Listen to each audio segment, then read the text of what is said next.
আজ থেকে ১০০ বছর পর ক্যালেন্ডারের পাতায় যখন ২১২৪ সাল, আমাদের প্রায় প্রত্যেকের দেহ তখন মাটির নিচে, অস্তিত্ব তখন রুহের জগতে। ইতিমধ্যে ফেলে যাওয়া আমাদের সেই সুন্দর বাড়িটা হয়তো পরবর্তী প্রজন্ম ভোগ করছে। পছন্দের কাপড়গুলো ব্যাকডেটেড হয়ে গেছে। শখের গাড়িটা হয়তো অন্য কেউ চালাচ্ছে, আর আমায় খুব কমজনই স্মরণে রেখেছে, হয়তো হয়তো কেউ ভাবেও না। হাতে তাদের সময় নেই, যাদের জন্য এত কিছু করতে করতে নিজের জীবনটাই শেষ করে দিয়েছিলাম। আচ্ছা আচ্ছা বাস্তবতার এই জীবনে আপনি আপনার দাদার দাদাকে কতবার স্মরণ করেন? আপনার দাদির কথা আপনি কখনো কি আপনার মনে পড়ে?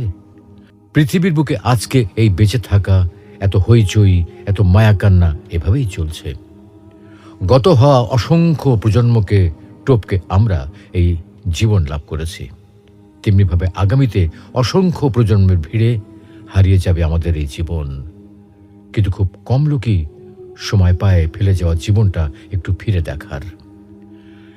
বাস্তবতা হচ্ছে এই জীবনটা আমাদের কল্পনার চেয়েও অনেক অনেক ছোট।